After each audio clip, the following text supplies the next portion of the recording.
Call this meeting to order. Thank y'all for coming. We're going to start with the invocation this back. Pray for us. Pray in your way the way we pray in ours. Let us pray. Most holy and everlasting Father, God, God alone.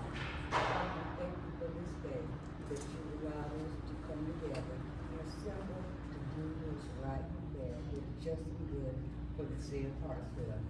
Lord, we none take it light. We work as hard as we can for every citizen, every service, and every section. So Lord, in this meeting, we invite your holy presence. Let us give us God ideas so that we can make Hartsville go together and grow together at the same time, simultaneously. Lord, now we ask you that you keep us in your divine love and care and your divine protection. Father, for all of our staff, all of our council, mayor, city manager, and assistant city manager, fire, police, EMS, all of us are servants. So Father, you said we must serve, and that's what we're here to do. So we ask these and all of the blessings in the name of thy Son, Jesus Christ, we do pray. Amen. Amen. So pledge.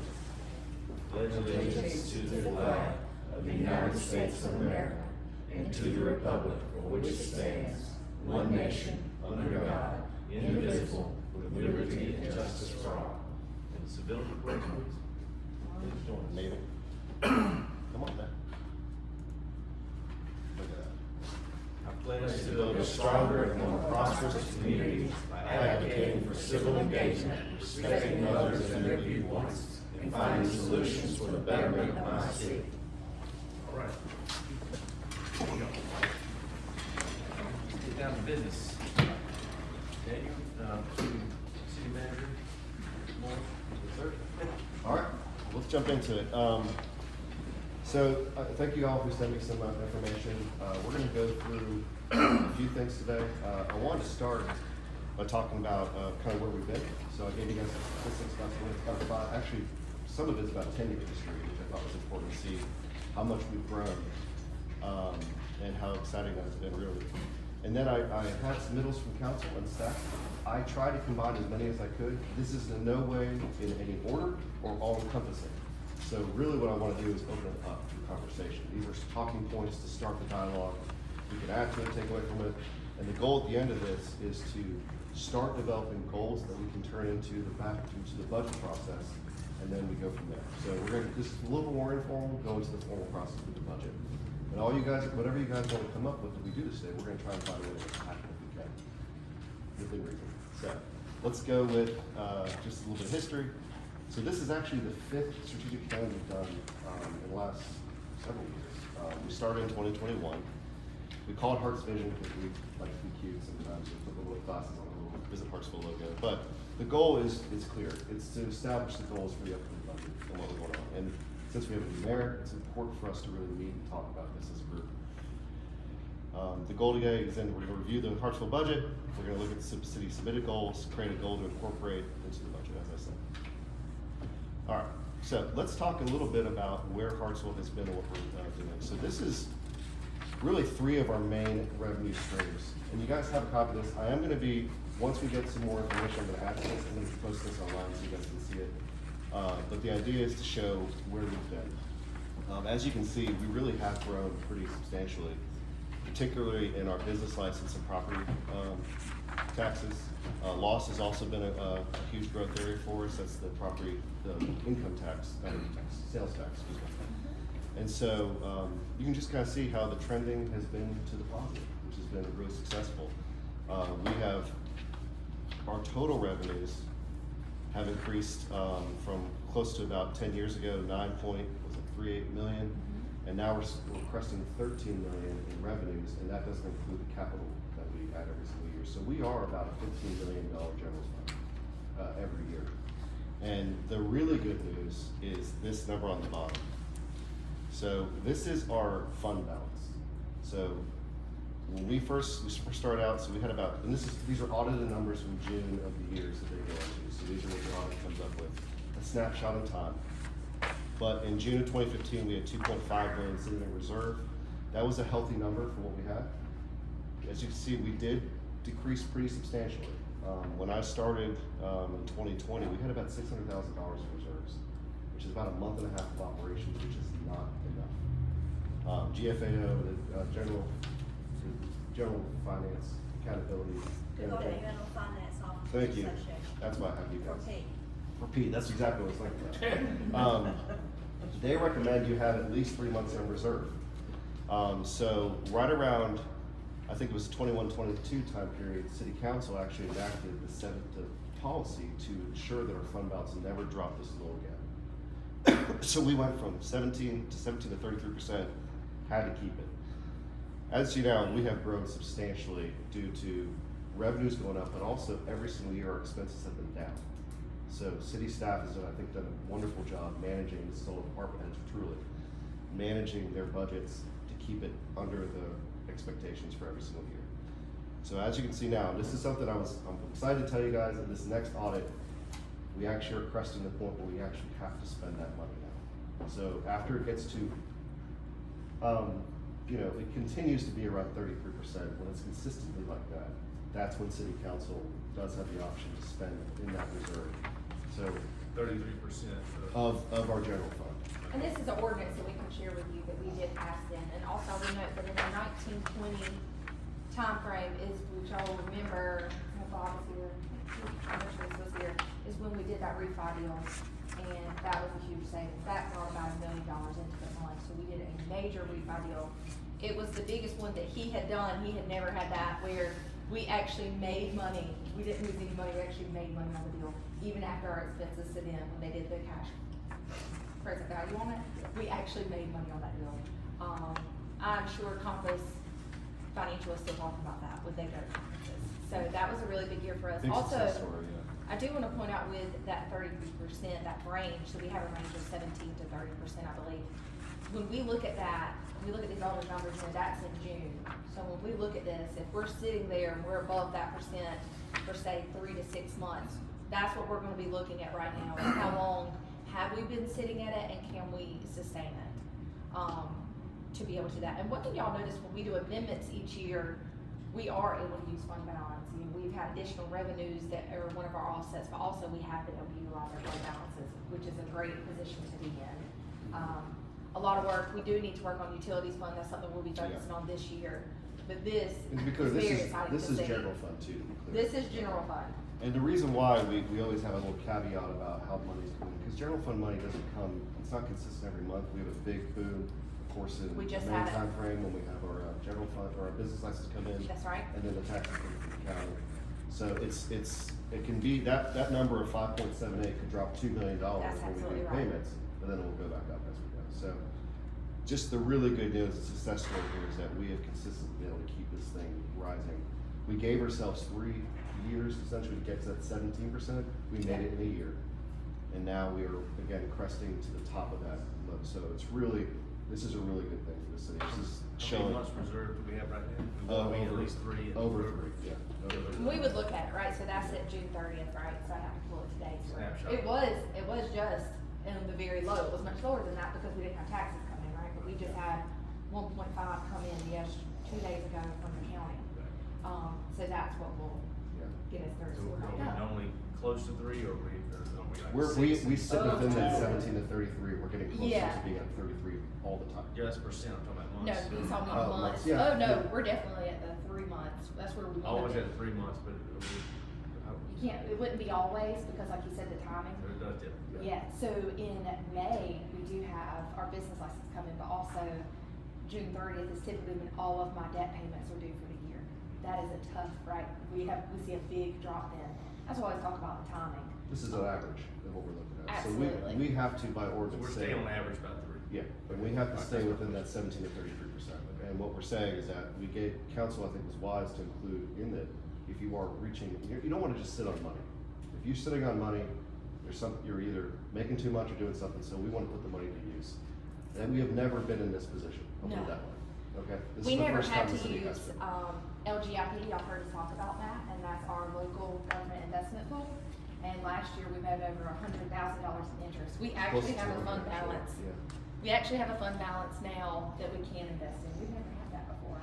So that's been exciting to be able to move those funds around and actually make some interest off of what we Yeah, have. with the local government, I meant to put this on here, it was a good number to show. It went from about $10,000 in interest every single year to now 150, and it was cresting up to $200,000 in interest that we paid off of the money that we have.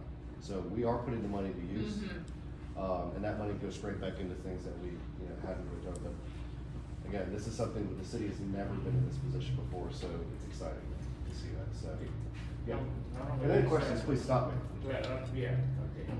Local government, who would you call Yes, it? local government investment pool. Investment pool. That's the, yeah, that's the, we're able to invest the money that we have in our fund balance. And we can take that money out, it can go out the next day, it's not locked in, it's something only cities can participate in, I believe counties can, I'm not sure if the county can or not. So my question is that money earmarked for anything, just? No, it just goes back to our general fund. Okay. But we also can. It's just buried in an account, basically. It's great, and Like I a mean, CD or something. and I can take it out, but the difference is I can pull it anytime. So right now, like when I talk about how our bank account was going really low, we have a big portion of our general fund sitting in that. When we moved it back to First Citizens, because we need to we gotta do payroll and all these expenses. But then once the 1.5 came in, I can move it back here. I love it. You can move it daily. Chesty will enter it in, and then I'm the one that approves it. I'm the only one that can. And, it's really nice to have a fund balance to do that with. Yeah, it's good. Okay, good.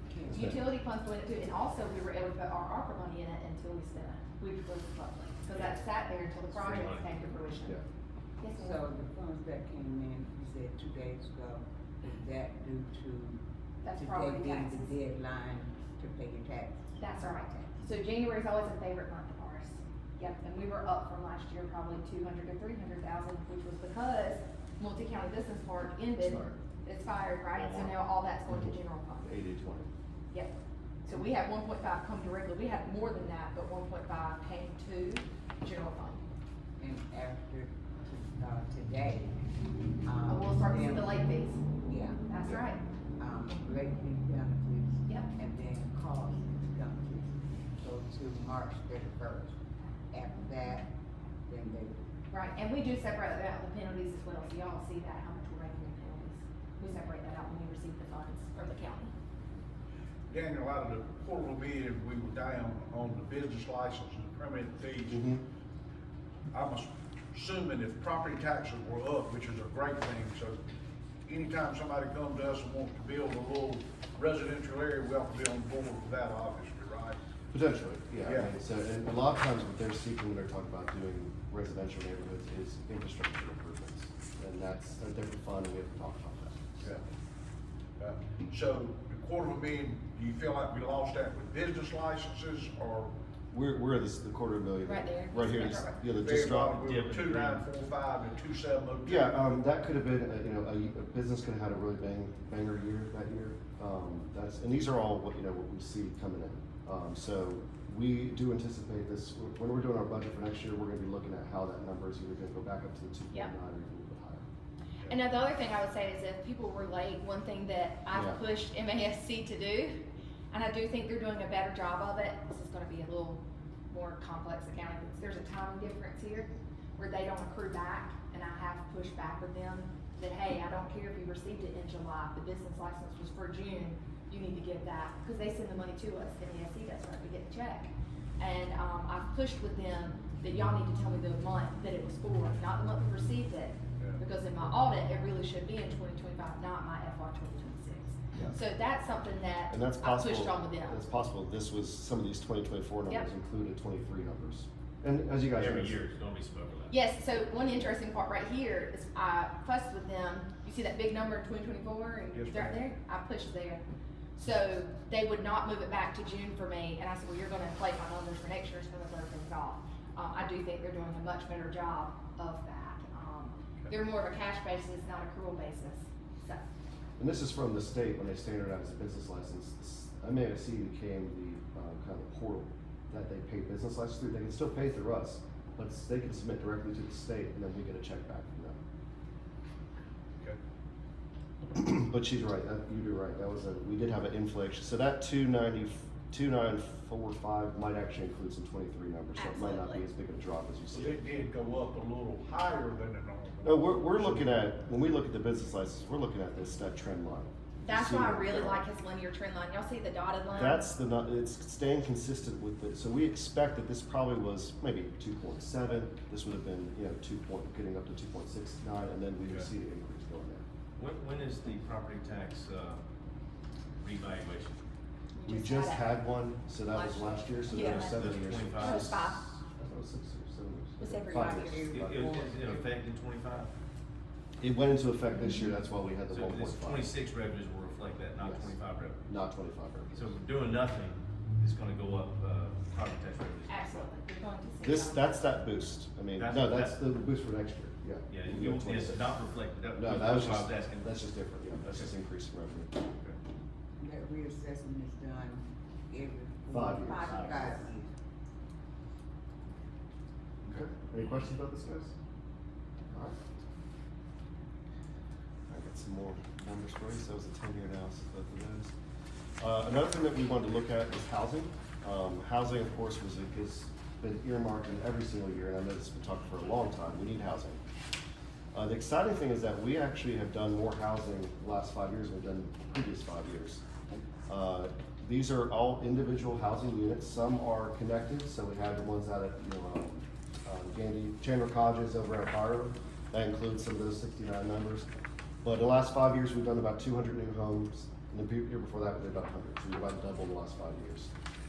This number actually got the newest number. Just in 2026, we already have 10 additional 5, so we're at 10 right now.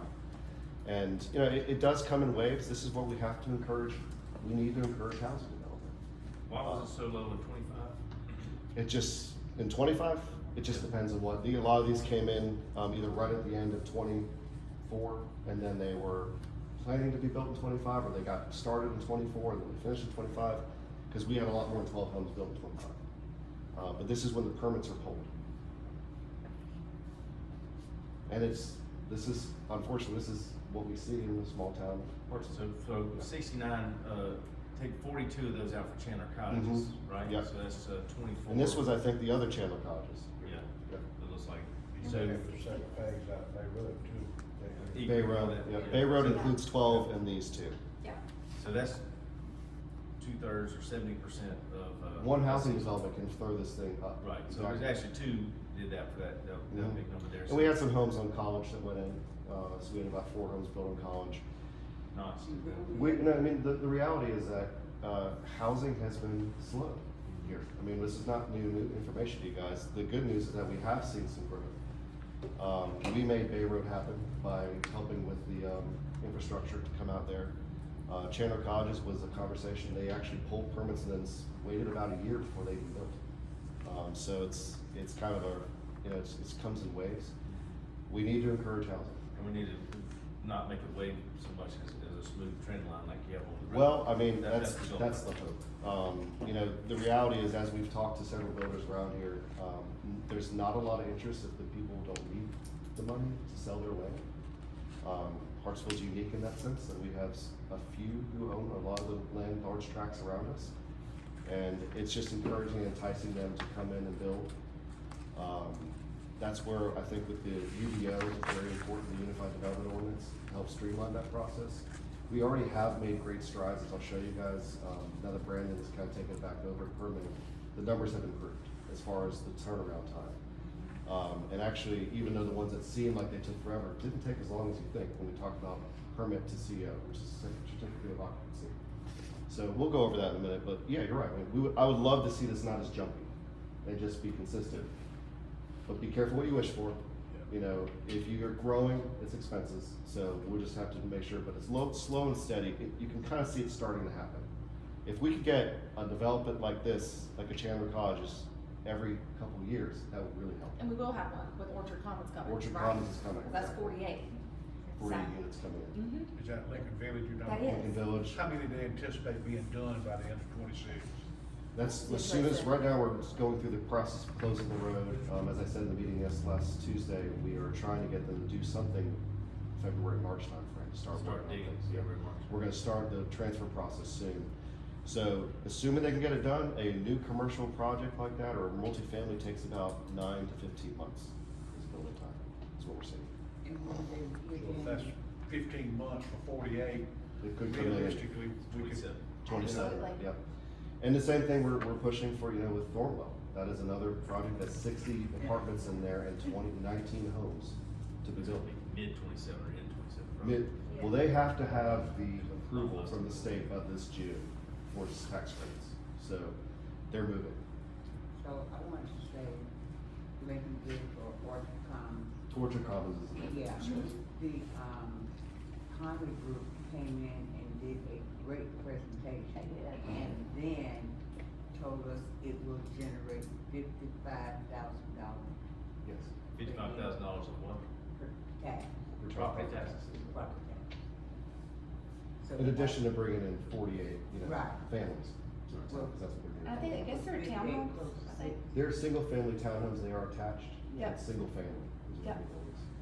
Daniel, if you talk to, just for the sake of argument, talk to Chandler Cottages to see about maybe a phase 3 or something. You know, with them. we've talked to Chandler, they had another, they had a CEO that came in, but he's since left, so I know they've had some transition. When we first went through, they had an engineer that, and we approved what they submitted.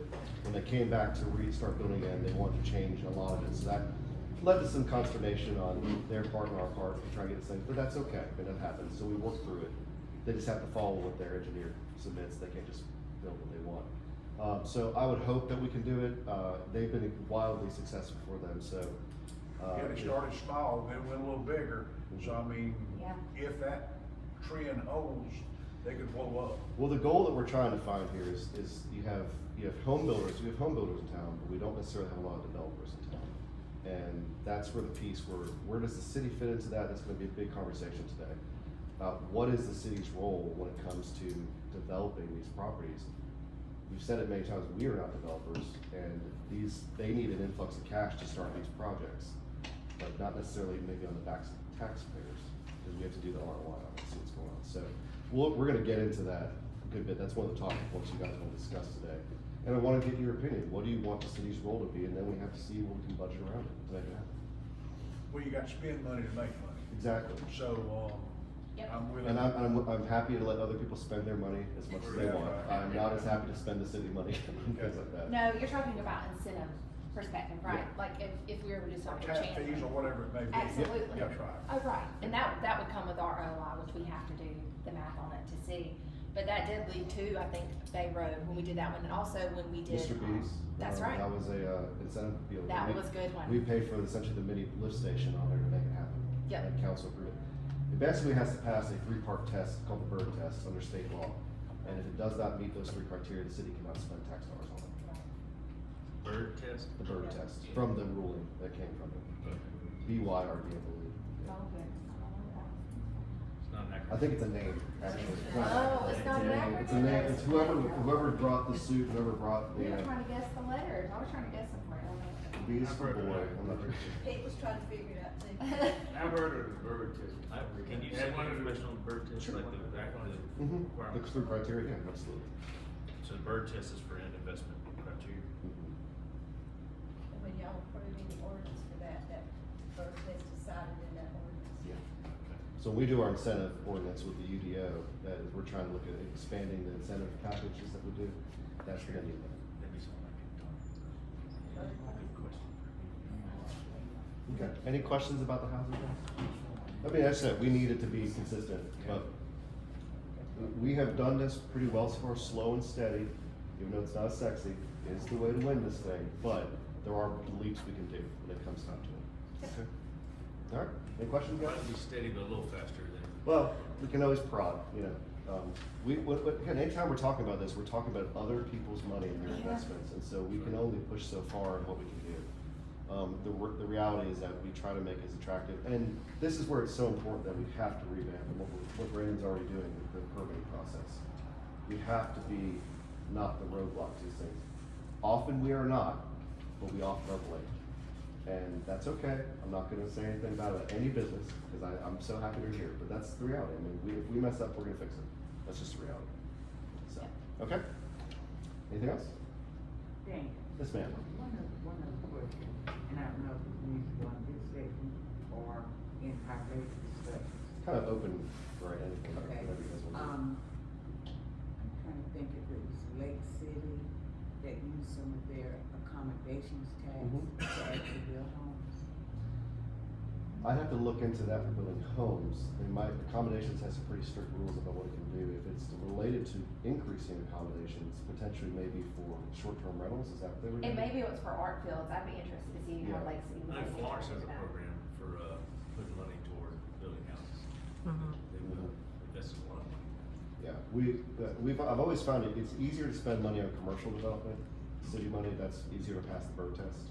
Residential is a little harder when it comes to city. And Lake City could have done ARPA funding to put in new housing, but then use accommodations tax. That's something we'll look into. Not Lake City, but Yeah. that was passed, that law was passed. Let's look into it. I'm not familiar exactly with the program, and I'm not sure who I haven't met the new city administrator.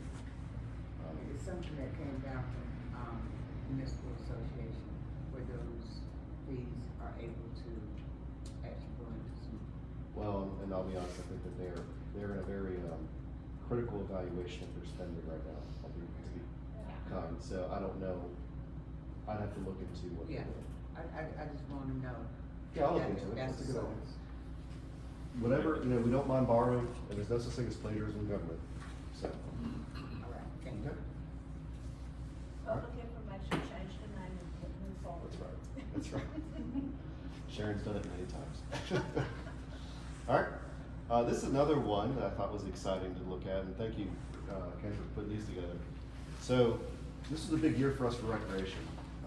We, after a long relationship with the county, the city took over recreation programming for the citizens of Hartsville. We had a kind of a handshake agreement with the county for decades. And we then took it over. City staff began the programming, city staff began to run everything, and it is just ballooned. You can see those huge jumps, and we have had a substantial increase in not only membership fees, but rental fees, our recreation programs. We're getting all the registration money for that.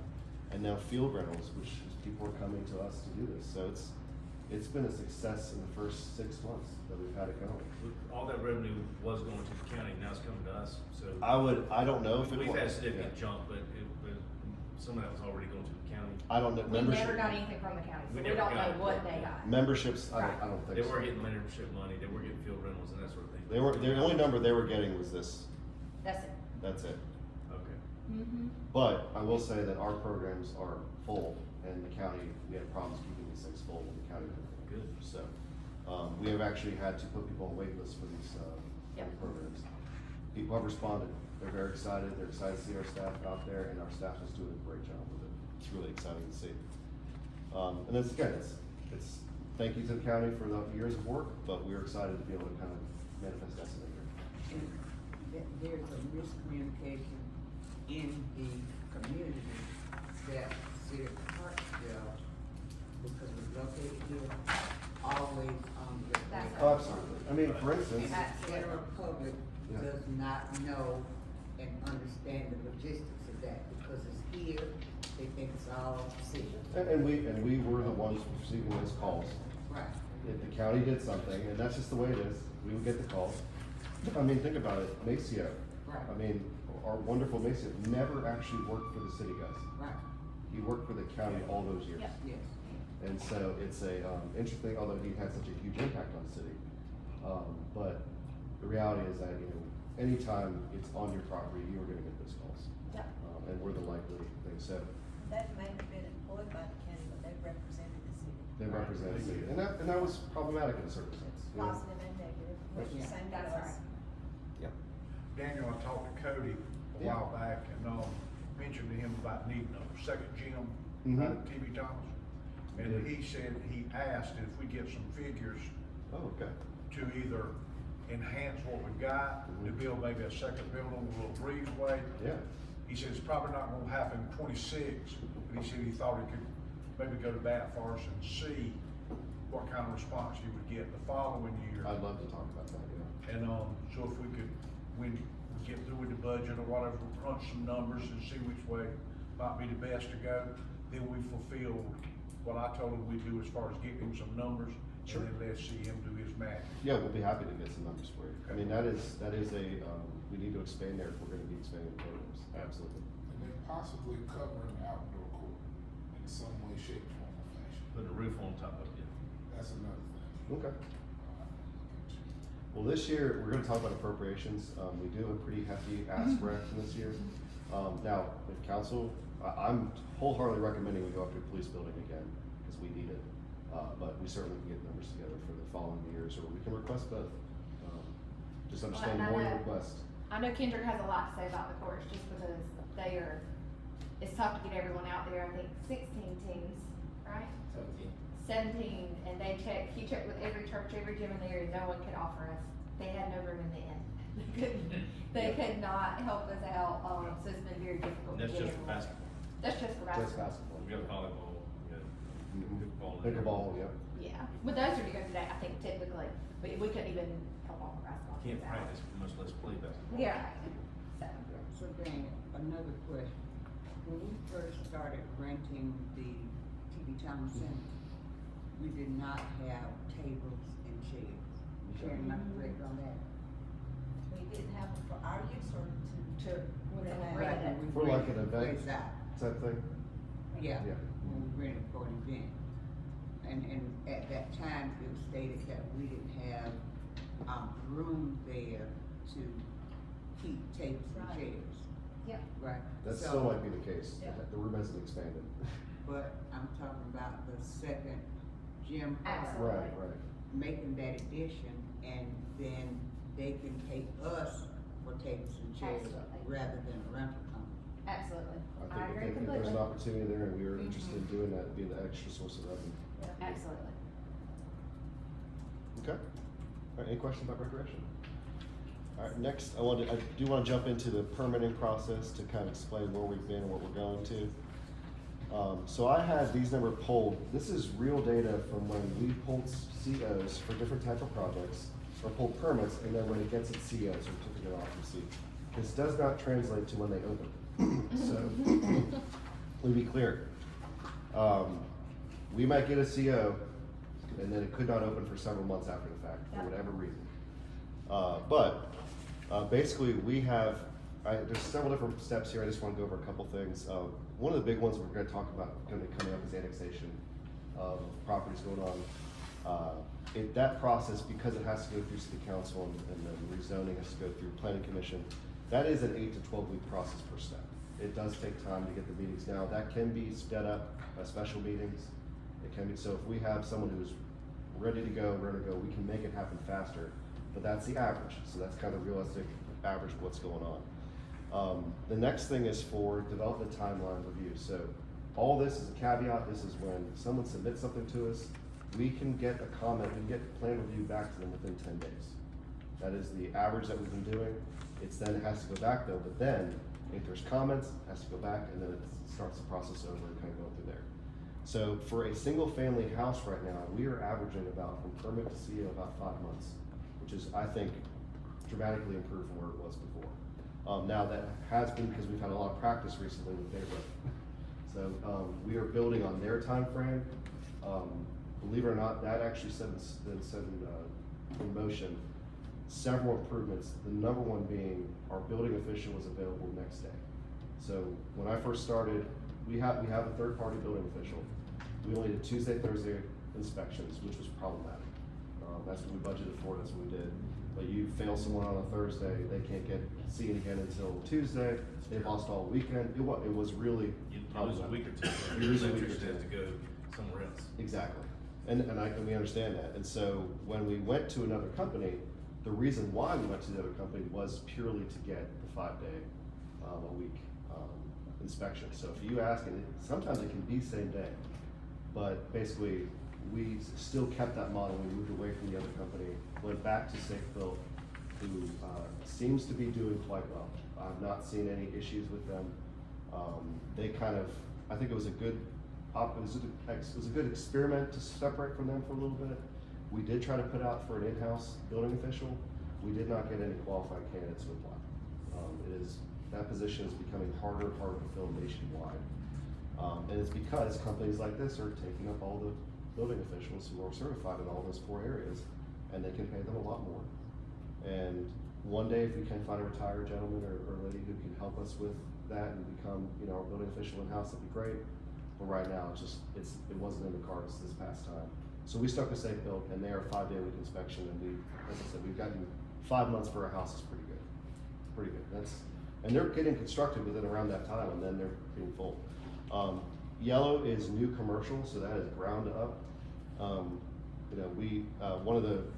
One of them in here is the new tropical smoothie, which apparently, exciting news, is opening today. It's open today. They've been in there That's working the on rumor. it, but that was, believe it or not, only 12 months that we dealt with that. It took them 12 12 months. months for No. the existing building. From the, Tropical smoothie? no, from Highway 55 beforehand, so it does include that, right, Brandon? It Does that includes Highway Does that 55 include Highway 55 or not? Yeah. I wouldn't have been with Highway 55. We've been to Tropical Smoothie. Smoothie, I mean, it was probably closer to 6 to 7. Okay, good. Then I had Just the that wrong. smoothie part was 6 to 7. Yeah. Renovate commercial, that includes some of the more ones where there's fixing the buildings. That's, the latest one we did was 7 months most recently. And I'm not naming businesses for obvious reasons, but that includes recent businesses that you guys have seen. And then the longest one was 15 months. That was a multifamily development that happened, and it's more of a townhouse development that happened. And that was a 15-month process. 42 units, Mhm. 15 units. And that was again because they got a permit early, submitted early, did not work on it for almost a good portion. Well, 42 units in 15 months is not bad.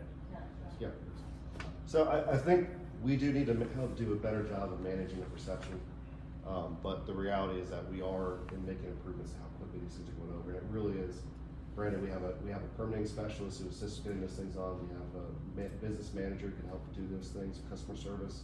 So we've added some people to help the process through. So I believe we're on the right path here. Always room for improvement. So if anyone has any comments about it, they want to do, we can certainly talk about it. I think the slowdown is going to be land to construction, approving the land. Yeah. And I asked Brandon in conversation with him if we could do a sort of pre-approval process of trying to shake out any kind of problems that we have. If we give them a what if and say, this is what we think is best use for the land. It's not, certainly not required to be that, but, and kind of work through those steps and see if there's any hiccups on our side that we can shake out before somebody comes in. Then if somebody does come in, we've already kind of gone through the process and, be a quick approval process. And that's the process, how this should work and what we can do. We already have a mechanism for each of that. It's through the comprehensive plan. So you identify what the property should be, so the council is talking about what it should be. And then if it meets those criteria, it's a faster track to get zoned for it.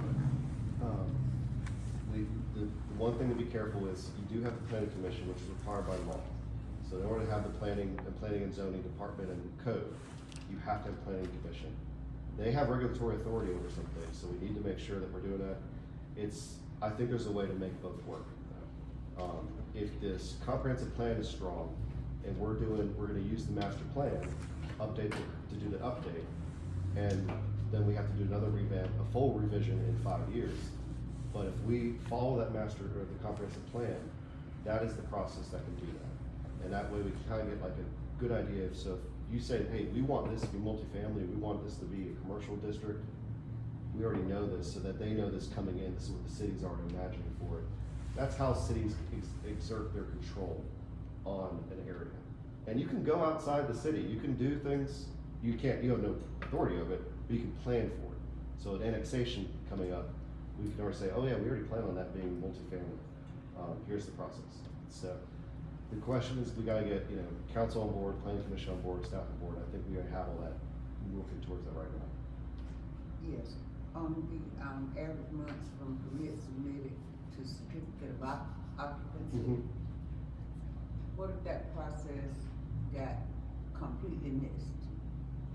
So, I mean, the things happen. We are waiting for submittals from general contractors, from their engineers. They have their subs that are doing work.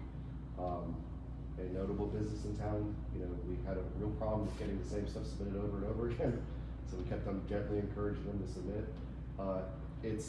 if we miss something, you know, of course, we can correct that, but we can only do what they send back to us.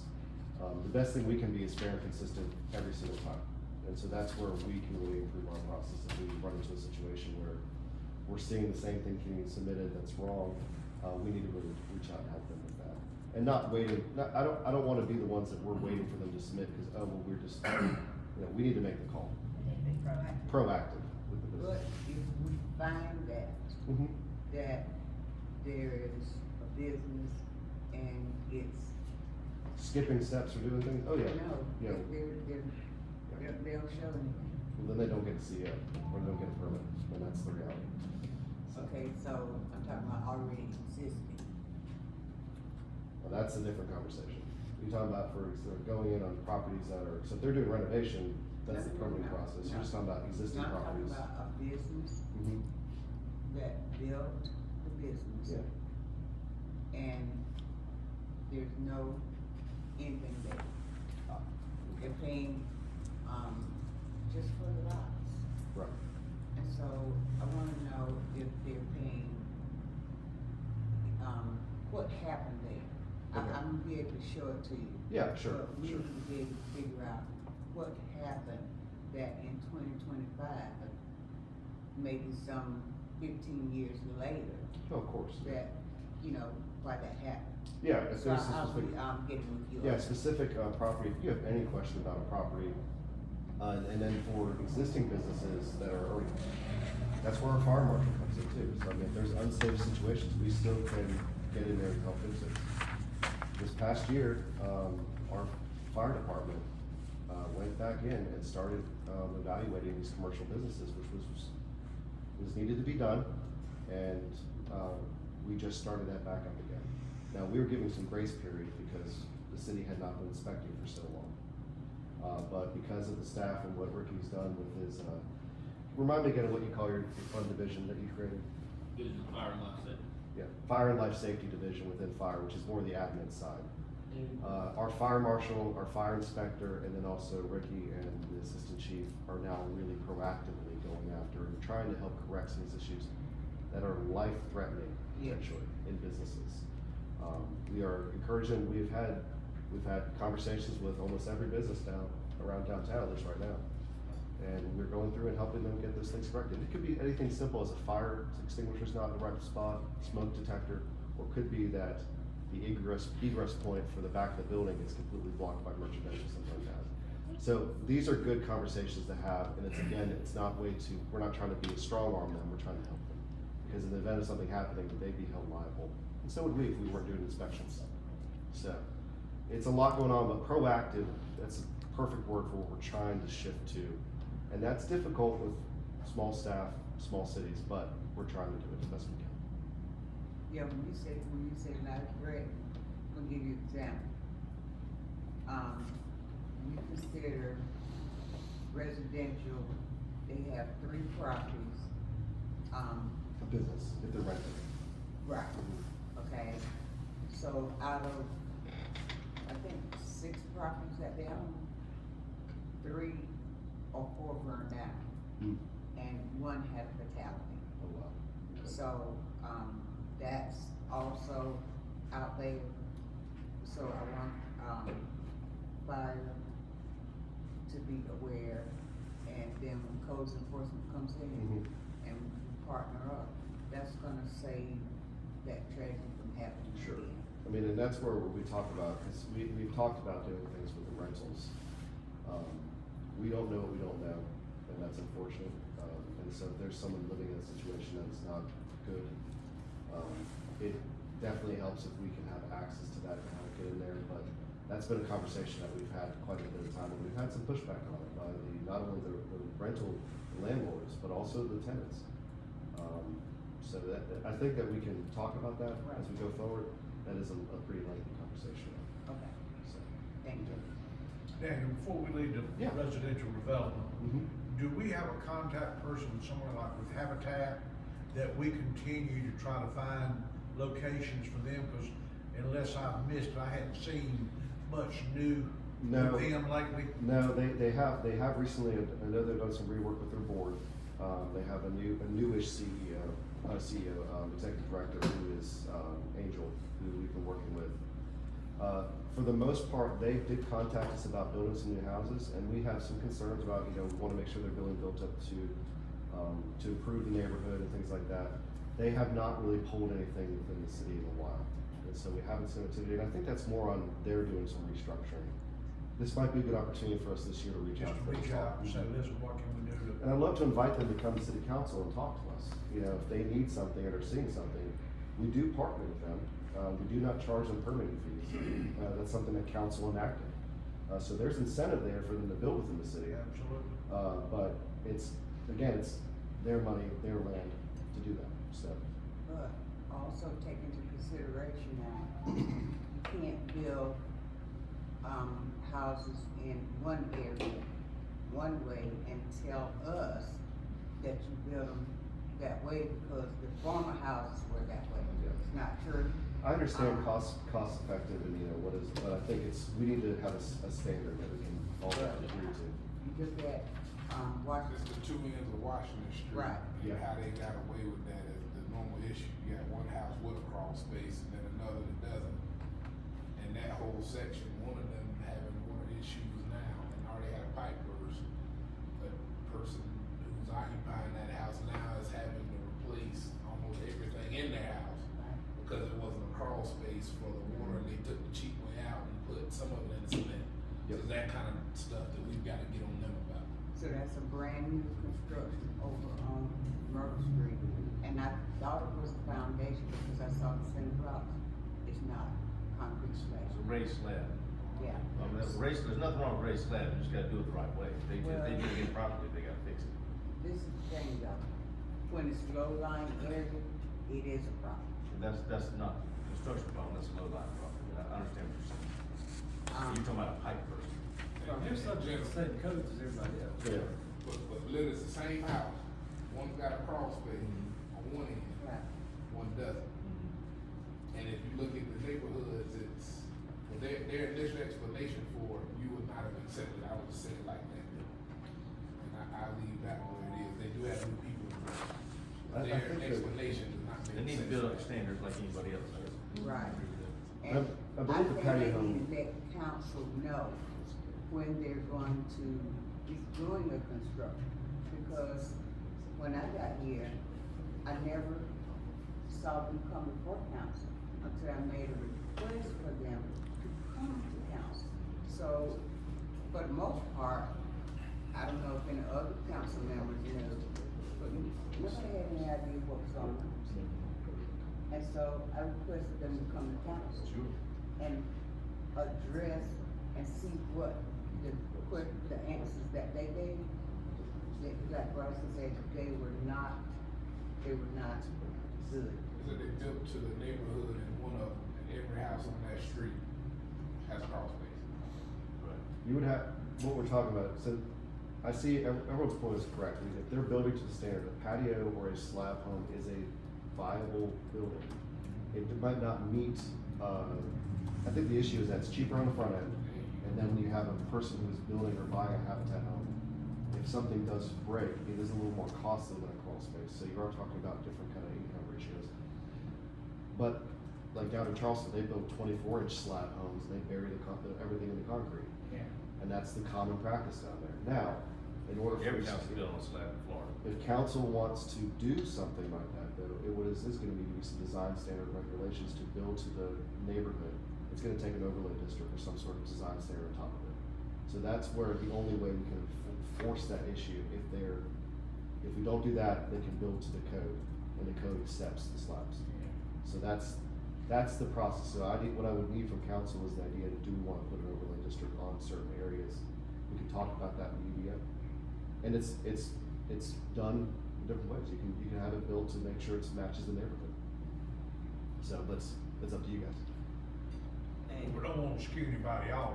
No. We do want them to build it to code where the people that's buying it. Right now, the only thing I can make them do is build to code. That's it. Accurate, and we can certainly request, and that also, again, developing a relationship with them, and it's not just. That's the only reason I asked, I'm sorry, we got off. No, you're fine. Even with the crawl space, this is getting beyond our scope really, but even with the crawl space, there should be no water coming under the house. Right. So, that's, you gotta build a berm, you gotta build around it, that's something that should be looked at. You got concrete like that's hot. But we got- No water should go under the house, under a slab, under a crawl space. Yep. I've been there with that slab, like it looked, so it was no problem.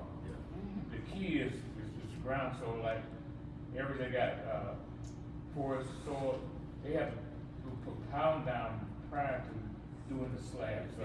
It's the way it's built. This You scope gotta is build beyond it. ours, so. Yeah, that's they not get code, so we got. That is our codes enforcement, or. That's more the building officials, yeah, inspections. And Yeah. Daniel, to stem off of that with codes enforcement. Yeah. Did we ever end up getting a full-time codes enforcement officer? Yes. So we are set with Yeah, that. in fact, we ordered a swing, we have 2 now. So we, so when we looked at what we needed, and this is with working with police, police still is gonna be enforcing, and they can handle more of the nuisance side as well. We have a full-time, codes enforcement officer that also is handling dog catching for us, so we brought back the dog catcher. And then our, animal catcher, they catch cats too, and other things. Look at. But we also have one of our court officer, which does not need to be a court officer all the time, is also kind of a 1.5. So they have already been out. For instance, Bob, they addressed the issue on Sparrow that we were talking about. They have sent the letters there, and you should have in your packet, you should have already seen it, there's a lengthy report that we're gonna be trimming down to get what we need, but he is really coming out the gate swinging. He also is gonna be certified in addition to this person as a Class 3 officer. So we will have, they won't have arresting powers, but they will have authority to do some code, additional code enforcement. So it seems to be really working out pretty well. We're being very, again, proactive with the codes this time. And I think it's gonna be a success story there. On that particular note, if you keep me posted on that Sparrow Avenue. I will. We should have something by the end of the month in a response back, and it looks like they actually are cleaning that out right now. They've done a lot, Sunday after church and it's still there. but- It's still that we have a due diligence period, they have a certain period of time, and I drove by yesterday and they were cleaning it out. And look here, if the clock's ticking, that's Clock's- better than it has been. The clock is ticking. Okay. Thanks. Our animal control officer, they work 24 hours. Our animal control officer, we can respond every 24 hours, yes, sir. Yeah. We also developed, and I will say this is a big credit out to police, I don't see Byron here, but we've also been really working really well with Humane Society. We now have access to drop off a dog 24 hours a day.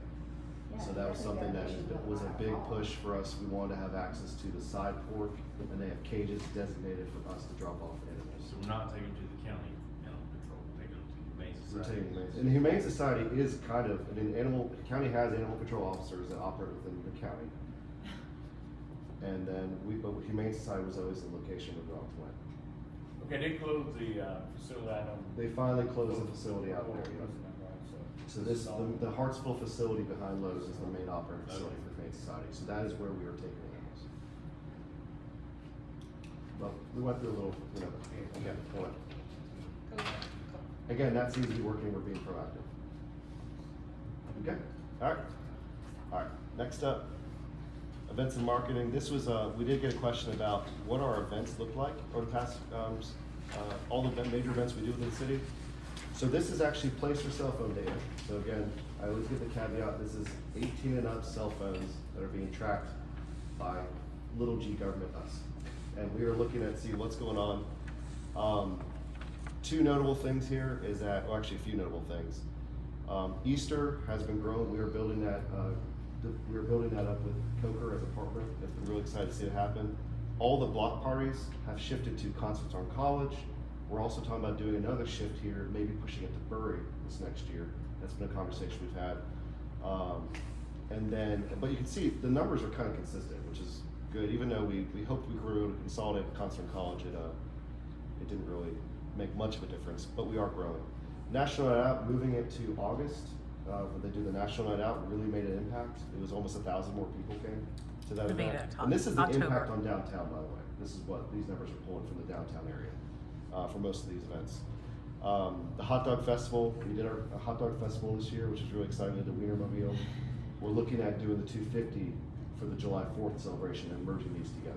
So that's gonna look different next year. The biggest one is Treats in the Street. I gave you a huge number there because this year we partnered with Coker and moved it to college and half on college, half on Coker. So I had to pull data from both those data sets. So to be fair, I pulled last year's Coker and downtown numbers. So downtown, we saw a huge increase of 6,500 people, but then Coker had about 3,700 cell phones on campus. This year, we had about 3,700 on the downtown area, and then 3,200 or whatever the number came out to be on the Coker campus. So we did shift it. We knew we were going to see a little bit of a drop because we did change things, but I think, and I think the business appreciated it, it worked out much better on Coker and college. I think it was a lot better. Yeah. I think businesses were happy not to spend $500 a piece on. And not have to close get early. Zero revenue on it. And we went and talked to all the businesses downtown to talk about this. The next step is how do we take some of these people and get them into our businesses more, and I think we can work on that and make it. Yeah, I mean, we can encourage it. If the businesses if they participate, then they see a result, see results, and I think that's where it's Lion going. Pig had a concert that night as a fundraiser for a Coker coach, and it was packed. Good. And so they could do that now because Trees on the Streets was not. Right, sure. going through there. Well, we talked to, one of the businesses right there on the corner, and they were saying, yeah, we had to close like at 3 o'clock that day, and we lost all the sales that day. Right. And, well, and I mean, and again, this guys, it started out as pretty small, and then it really ballooned. I mean, we do have like 6,000 to 8,000 kids downtown. These are adults. These are not the kids I'm counting. So it's a huge I event, think and we it have is. opportunities for growth on that. Well, I think there's opportunities. I just don't know. You got to convince the parents who are there with a bunch of kids in costumes to then go shopping. Yeah. And as a parent, I know what I'm doing as soon as that's done. They wanna get home and either I know where I'm eat. going. Right. So it is a difficult thing. It's managing, when we talk about events, what is the intent, what's the audience, what's the purpose? Yep. And some of them can be real, so we can push things. I mean, I meant to do the farmer's market, but we have a pretty steady group of farmers who come every single time to farmer's market, and people come. It's probably not the most populated event, but people love it. I would like to throw in something about our Trees Yeah, on the Streets please. this year that we saw this year that we did not see in past years, is after the event, if you went to any restaurant downtown, Yeah. they were packed. That's what I'm saying. I And think it's great. you could tell from the staff that they were unexpecting those crowds. But I said that was an improvement Yeah, because that's what I'm really they were excited pulled, about. and it wasn't even just downtown, it was out, out further, because I actually did the rounds and it was impressive how many families with their kids in costumes were there for dinner. Yeah. So that was a good plus. To see people from Scranton and Hartsville, that was funny. Exactly. That's what we need to do. It's kind of turned into a regional event. That's what It has. we need. Yeah. That's what we need. Look, you talk about the merchants downtown, my attitude about them, they need to embrace it. Right. And So we're bringing people to you, y'all capitalize on it somehow. That's right. you know. I walk around town a lot, talk to merchants, and I'm telling you, my opinion, a lot of them, they're pretty selfish. That's my attitude. They're small To businesses. speak off of that, this event, no, y'all, to this point, when we did this event, and I only know this because my sister teaches in public school, Halloween and Valentine's Day are actually their two favorite holidays because a lot of times that's the only time kids get a certain thing, which is candy. So when we do this event, I have always seen it, and I know Natalie, the previous city manager, and us, it was our favorite event because it felt like it was a give back to the community. Yeah. We absolutely do things for our merchants. We want to see them succeed. There are certain events we do as a give back to the community, and this one is one that I love because of our give back. It's not always about us pushing revenue out. This one is actually a service to the community. And I get that. And before we moved it, and Coker agreed to help partner with us. We had planned this year, we budgeted for it to actually buy the candy for the businesses. That's Because that was right. another expense that they weren't anticipating. Not only were they losing money, Yep. not being open. We they actually were- budgeted it. They're doing it, but I think it's great. what came in though was when Coker came in and they said, they really want it. Yeah. Because I don't know if you guys have seen, like the soccer team sets up a goal. Dr. Harder's done a The great kids, job integrating. Yeah, so it's really been it's really exciting to see that, like, the soccer team will let the kids shoot a goal, and if the kid scores, they go crazy. Yeah. And that is, I'll tell you, that is the most There were exciting 2 or 3 thing. different teams out there Yeah, doing that. That was it's awesome. exciting. So Coker Incorporated, I think, I love the partnership opportunity, and the fact that we're doing half and half really helps. So And that's that been bounces back exciting. too, we do Easter with them too, for the East, Easter. and egg Easter hunt. is, and then the Coker kids are getting involved in that too. I mean, it's really exciting. And before you close, Mm-hmm. I know all of them are important. The National Night Out, Yeah. sometimes it's frustrating to me. Joe Public's not as comfortable going up to Ricky or Chief Snellgrove as we are, but I wanna, Chief Sneller's a scary guy. I wanna maybe promote it a little more, or start a little early promoting it. Sure. I want as many that will come, if we have to give hot dogs away or do something. Well, I mean, And this let them find past out that year. they're accessible and approachable, just like Well, we this, know. this past year, I think we took that, we did embrace that. So we did have almost 1,000% increase of people coming. One big thing that we did was we had the Hartsville bubble guy come. Phone going. Yeah. Oh, my goodness. Okay. That's awesome. We also- That's right. We also buy from Foam Daddy. You know, he buys his giant bubble guy, and then we made it for the Hey, kids. listen, next time you have the bubble guy advertise that, Mhm. so people bring towels, but some parents Woo. don't bring. Oh, yeah. Hey, Yeah. So- I will say the down south National Night Out was really dark, between the booths. Mm. If we had some clear lights or something to make it lighter, I That's a good point. couldn't see somebody 5 feet Yeah. from me. I wanna do more on Bury, but we need to work on. the lighting for it, lighting. sure. Well, we had shifted it, it was in June, the year before. It was it's normally in August, we moved it to October this year, so it was Okay. cooler. It's usually Yeah. August. And it got dark sooner on them than, I think, in August it stays light longer, I so that was a big love change. the way it was set up, Mhm. each little booth and everything, and it just, I couldn't see. And one thing we have coming up is the lights for the stage, you'll see that come up, so we know there's some lighting Yeah. issues over Because there. we really want to use that stage. It was a wonderful Absolutely. gift It's to a us. huge asset we have. Yeah, it's great. The next thing, of course, is our next. Teresa had something. Oh, yes, I ma'am. had one more statement. We keep talking about the children, but when you look at National Night Out, look at how many adults Sure. have fun and spend their money Sure. in these businesses, and then the businesses are complaining, don't get it, but you have to give people the opportunity to have fun. Sure. And when you do that, you can get people to do things. If you have, like we talked before, about a knowledge festival Mhm. and entertainment festival, you can teach, codes there, have giveaways and all of that, and National Night Out, it all Because they're promotes incorporated. the unity, and also it does not set any boundaries. People just come, Yeah. and so that's what you want, and you don't wanna ever cut that off. No, I mean, and that's where I really think it's important as we talk about events and what we're doing is, again, what is the intent, what are we trying to do? Like, for instance, the kids carnival is not we spend money, but it's completely free.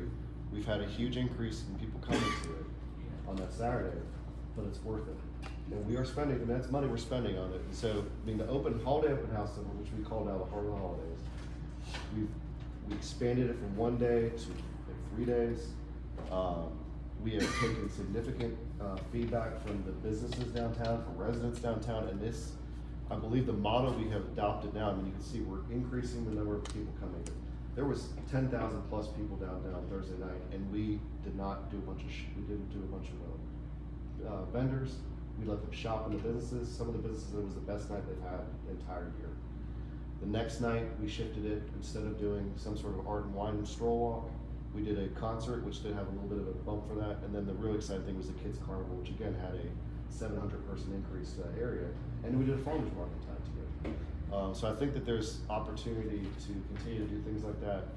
We just need to know, I mean, that's where I do want to talk about establishing parameters, what is the goal, what's the intent, but we need to be careful, well, what is our intent, what we're spending money on, and I do think, for example, Truth to Street, it's not gonna be as big of a moneymaker but it's for the kids, treats on the street, it's for the kids though. Yeah, right. Yeah. And then lastly, just to close up, we did have another good increase with our Christmas parade. This is just people downtown, I'm not even counting people down Fifth Street. Oh, that doesn't include Fifth Street? Oh, I bet it's a lot So more. downtown continue, it's. And the weather.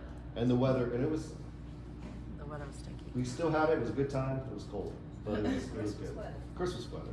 It was rainy and cold. And then I want to cover one more thing before we jump into the kind of topics. This is something else we want to talk about with Facebook.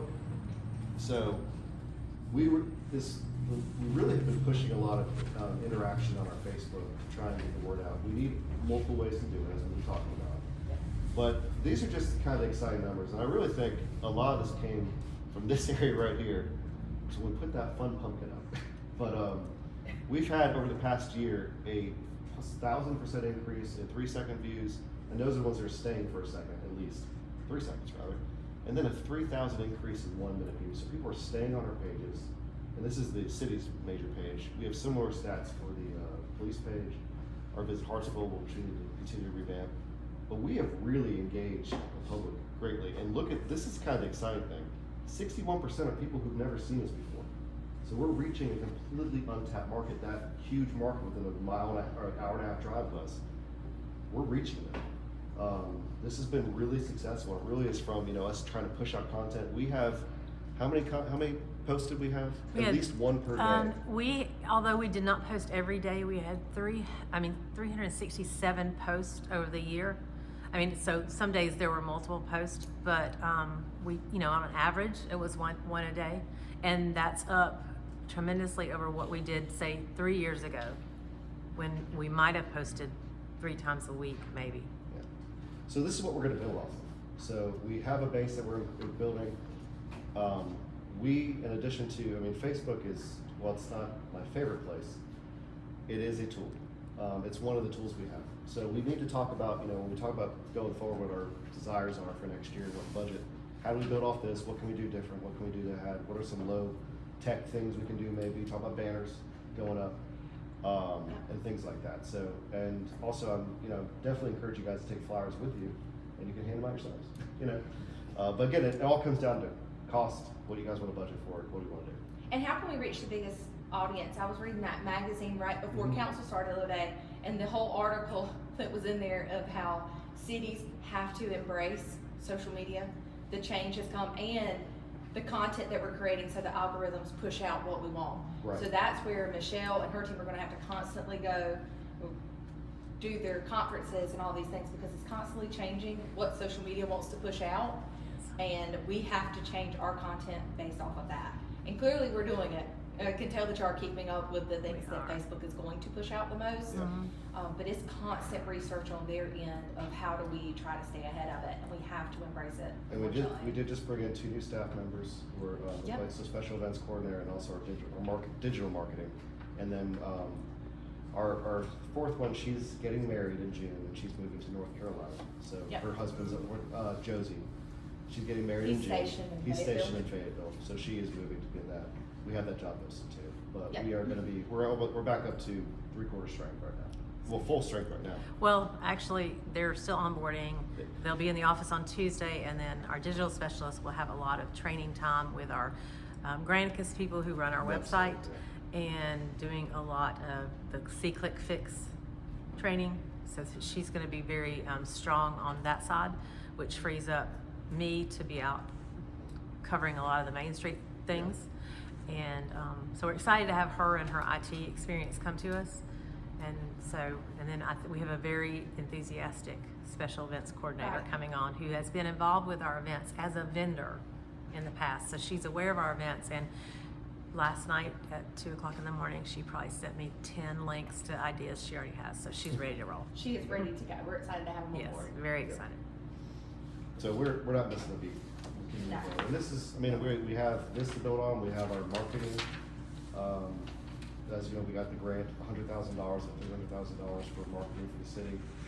We also were just contacted by National League of Cities. Yes. We have another free promotional video that we've been selected for. They've done thousands of cities across the country, but West Columbia, Easley, and Columbia, the 3 other cities in South Carolina, they're selected for the 4th now. So we're gonna get a free advertisement for the city again through National League of Cities. So We're getting noticed, which is great. Again, it's all how do we keep on reaching the people that we're not reaching, and what can we do? And that includes, as we talked about, it includes the citizens who live right here, not just the people around us. How are we engaging? And that's where I want to hear you guys' ideas about what can we do different? How can we spend money differently? Maybe we talk about doing a downtown kiosk billboard to do some of that. That is expensive, but we can look into it. The idea is how can we do things, do it. And keeping in mind, what I'm always gonna tell you is what we can and can't do based on what I have currently. And then I'll give you the price for what you want to do. So that's the goal, what to do. But I think that should be a good conversation coming up. But local people, the comments that I've gotten from local people and also people from out of town. Yeah. They'll come up to me and say, girl, you were putting the boots on the ground. But it wasn't at the block party, or Right. they saw the block party, or at Christmas, or something like that. Yeah. You make the pictures when you're dancing now. If you give people music, don't have to be a band, just crank up. I got my speaker in my truck right now, and I guarantee you. Do a line dance tonight. You get beer too. Food, fun. Will work. Food and fun. And then, see, that's when you put your education in there as well. Slip The vegetables in with the candy. There you go. When you got it there, then you feed. Dan, try that Treats in the Street next year. See if you Yeah, get, you do a vegetable stand. Okay. So that we've spent about an hour now going through kind of city stuff, so I appreciate you guys later. But any other comments before we go on to the goals and stuff? Maybe it's a good time to take a 10-minute break or something. Is that okay? That's perfect stuff. That's a good segue. Yep. Perfect. We'll pause right here and we'll go into the council and Have you done something?